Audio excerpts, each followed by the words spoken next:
Welcome back, everybody. Welcome back, everybody. What's up, Coach? Okay, it's great to have you here, too. All right, I think that's how we're going to go this year. Beautiful.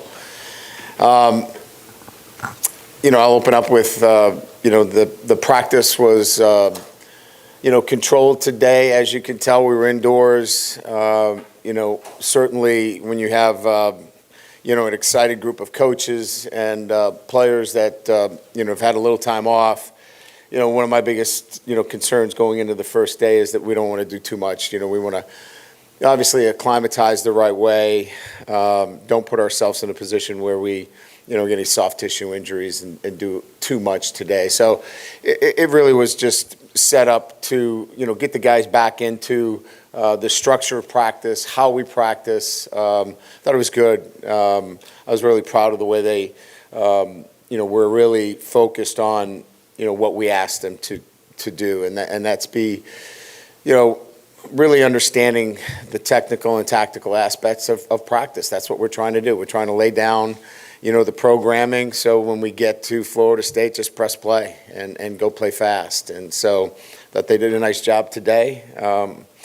The tenets of what we want in practice and running out and doing it the right way, not having guys on the ground, not being sloppy, was really good for me. We've come a long way since the spring, so it's good to see that retention and feeling good about how to practice the right way. We got, obviously, it's the first day. We've got a long way to go. We haven't decided on the quarterback, obviously, after today, so you can hold those questions. But clearly we'll continue to build on the workload in practice. We'll go inside again tomorrow, and then Saturday we'll head outside and begin to build the volume in the practices. So with that, we'll open up the questions. If you have a question, raise your hand. We'll get a mic to you. Hey, Coach Kelly, I'm right here in the middle. Garland Gillen, Fox 8. I know you said, you just joked about you're not going to make an announcement on the quarterback position today, but how excited are the guys, the quarterbacks, that you're, I guess, a week in, you're going to start doing things that are geared toward what they do? Are they excited to not just do the basic stuff? They can finally get some stuff. Jaden can do his own thing. Miles can. Yeah. How excited are the guys that they get to finally do some things that geared more to them? Yeah, I think they're all anxious to prove what they can do. They want that opportunity. So, they've prepared really hard, all of them. They're all in great shape. Their mental preparation, you can see it's so, further along than it was now that they know the playbook. So I think they're all anxious to get out there and, have the opportunities to showcase what they can do. And today, again, was much more of, an understanding of, the basic tenets of, footwork and across the field progressions, those kinds of things. And you could see that they're already past that. They're ready to move to the next level. Brian here in the middle, Wilson Alexander with The Advocate. Yeah. What was the purpose back in the summer of having a mental trainer come in and work with the team like she did? Well, our total preparation is based upon physical preparation. And certainly we all know what that means, right? Certainly the weight room and our nutritionists, work together, as well as Bo Lowry and his staff. That physical component in terms of total preparation is what we're here for, right? I already mentioned the technical and tactical, how important that is, right? In total preparation of a football team and a football player. But the mental preparation is absolutely crucial as well. And so, having a mental performance coach and building, the brain is similar to a muscle. You have to train it as well. And so, mental performance is the weight room for the brain for us. And so that's an important piece in our total preparation. And we laid down the foundational principles for our football team in helping them understand how important that is in their total preparation. So they have the tools, they have a tool belt to help them through things like confidence, things like emotional control. How they think on a day-to-day basis really matters. And a mental performance coach that we have, and Dr. Selking, who's been with me now 7 years, really can be a great asset for us. Hey, Coach, here in the back. Keyshawn Butte, where do you see him right now with his health, and what kind of potential? Is he a guy that could win the Biletnikoff for you if he plays up to potential? Well, this was my first glimpse at him, quite frankly, and he's an explosive player. He's learning how to practice. Today he was a guy that I had to remind him a little bit about how to practice the right way, but he's so committed. He's worked so hard. I'm excited, for him really, because you can see his potential is one of, can he be the best receiver in the country? I think he can be, but you got to go out and do it. But I just like the fact that he is totally committed to what we're doing and how we're doing it. And now he got a chance to see how we practice for the first time. And, he picked that up today as well. His player load was pretty high today. It's probably a little bit more than we maybe thought that we wanted for him, but he handled it well, and I expect him to even continue to build on that. So, yes and yes to all those things, and excited that he's with us. Brian, just some logistical questions, I guess, if you would. How do you want this first week to work for the team? What do you want them to get at the end of the week? And then, so we can kind of quash all the quarterback stuff, how do you want to work those reps so that no one really reads into who's where with what group? Well, I want to get through these last 2 days, today and tomorrow, as academic days, because we have a number of guys that are in our C session for academics. So that, and as I mentioned, we really have this planned out as a 7-day kind of acclimatization with, the 2 days in spider pads and helmets, 3 days in shoulder pads. Our 6th day, obviously, will be our full contact. And then we get the 7th day where it's a day off. So really, the focus here is let's get through this first week and make sure we make good choices and good decisions as it relates to the health and the acclimatization of our football team, and then really ramp it up as it gets to the quarterback situation. So you're not going to see much separation in the first 7 days. That'll begin to take shape and form as we get into down and distance situations. So, for example, these first 2 days are really P and 10, meaning you're just dialing up, every play that is not even a down and distance play. Practice 3, we start to get into some second down. Practice 4 and 5, you start to see a little bit of third down situations. And when we get into that 6th day, you'll start to see a little bit more third down and long, where now you can start to see some play calling that is going to be situated for, the quarterbacks. So it's not going to be until that second kind of rack, if you will, that second week where we start to, pin some plays on quarterbacks. Chessa Boucher with NBC 33. Yeah. Aside from Keyshawn Butte, you have that loaded wideout room. Is there anybody that kind of you're expecting to have a breakout fall camp? I'm not just saying this, but to be positive. But I'm Thomas, Neighbors, Hilton. I'd like to see them all, continue to develop because they are young receivers. Those would be the guys in particular. Jenkins has showed some things in spring that we'd like to see him continue to progress in the manner that he has.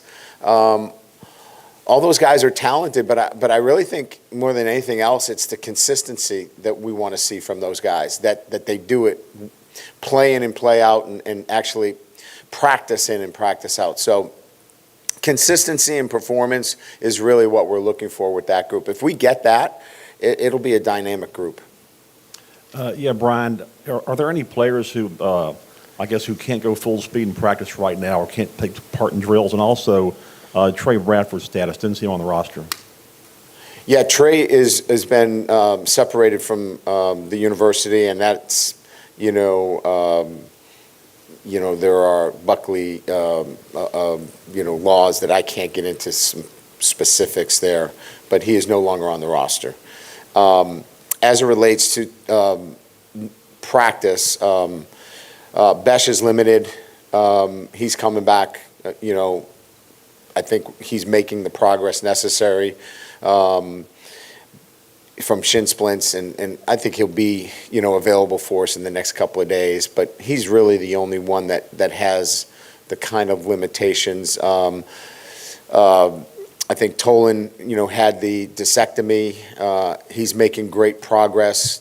Those would be the two guys that are kind of on a pitch count, if you will, if that's, if I can use that phraseology in terms of they're coming along, but they're not quite there yet, but they've made pretty good progress. Hey, Coach Kelly, Glenn West with Go247. Just Jarek Bernard-Converse, we saw him out there, I think, for the first time since he's joined the program. Just update, I guess, on his status and just how important it is for the secondary, particularly that cornerbacks group, to kind of develop some cohesiveness in these first several weeks of camp. Yeah, if I have my notes in front of me, it's one of the things I talked about in our offensive and defensive staff meetings, probably 2 or 3 times about trying to gain some continuity at the cornerback position. So getting him back, getting him out here, he's been a great leader for us. And we're anxious to see what he can do. Obviously had a great career at Oklahoma State. We expect that to continue here. I had a good summer. He's healthy. And he's played a lot of football. So the expectations are that he's going to impact what we do. But now I think the big thing here is to gain some continuity at that, that position. And that's why we went into the transfer portal and feel very fortunate to have him. Hey, Coach. Bree Andrews, LSU Tiger TV. With John Emery being able to come back this season, Armani Goodman be able to come back, how would you describe, the depth in the running back room and how that's really come together? And is there anybody there that's really stood out to you? Not yet. I mean, they're all going to have a great chance, to contribute. I really like the depth of the group. You add, Kane to that mix as well. And I think, all of them have a chance to contribute, much like we saw in the spring game where we had a lot of guys contribute. I think that's going to be probably what happens here this year, and I'm okay with that. I think that's great. I mean, I think all of them are very competitive and all bring a little bit something different to the table, but all will contribute in some fashion. Brody Miller with The Athletic. Martinez, Dellinger, two guys who've kind of cross-trained a good bit. I guess where are they kind of mainly focusing on right now in the line, and where could they be used? Yeah, that's a good question. Brad and I were kind of, having a conversation about it even during practice, because there's a lot of moving parts there with, Dellinger's at guard. We want to see him at center a little bit. You saw Frazier at guard with Bradford, but, Frazier could play tackle as well, and so we've paired them up on the right side because we think that they're interchangeable. We like the fact that Bradford's got really good feet, but Frazier's got some length. So long story short, as it relates to the specifics of your question, those guys you're going to be center guard combinations right now, but I think it's important that there's some flexibility here for the first 2.5 weeks, and we'll build, the starting 5, and then, finding the rotation, where you have, your tackles solidified, the center position, and then I think we've got some really good depth, that's building in this unit. But I think it's going to take a little while for it to kind of pan out over the next couple of weeks. Hey, Coach, Jace Lejeune from Gridiron Football. I know you signed a really talented transfer portal class. Talk about just trying to get those guys accumulated to the program and also getting the veterans their reps as well. Yeah, so we kind of went through that in the spring because most of those guys were here as it relates to the transfer portal. So they assimilated very well, they fit in very well, and they got a lot of work in the spring and then had a really good summer. So I would say that in itself has kind of already played itself out, and they've immersed themselves into the program and are seen now as one, in terms of the program themselves. So, whether it's a wide receiver or whether it's a running back, I mean, obviously Kane is new to the program, but other than that, everybody is kind of assimilated quite well back into the program. Hey, Coach, of the guys who weren't here this spring, I'm kind of curious who sort of stepped up today, and it seems like they were here during the spring, even though they weren't. I don't know that there was anybody that particularly, we hadn't seen Seven before. Seven Banks, obviously, who's out here today in a little bit of a limited fashion. But, obviously, having Perkins out here today, you get a flash and see him. I was over watching tackling drills, and, he's got a suddenness to him, that's quite different than some of the other players. So I think there's a couple of players that kind of flash at you. I like the way Bordelon moves around. Athletic. He's a big, strapping kid that moves well. Emery, the local kid from Catholic, Emery Jones, he's a big physical kid too. So those guys kind of jump out at you a little bit, that they look more than just, the typical, freshman coming in. These guys are physically mature and handle themselves, very well. Coach, we'll take two more, Brett, and then Lee. Okay. Over here, Brett Martell with the AP out of New Orleans. Could you compare maybe relative to, longer stretches in your career where you had relative coaching staff and roster stability, just how you feel about the amount of decisions that a mostly new staff here has to make about a roster with a lot of new players between now and week one? It's a good question. And I think it's been answered by the way these questions have been posed as to whether it's the offensive line, which I said, I think, be patient, the quarterback position, the cornerback position.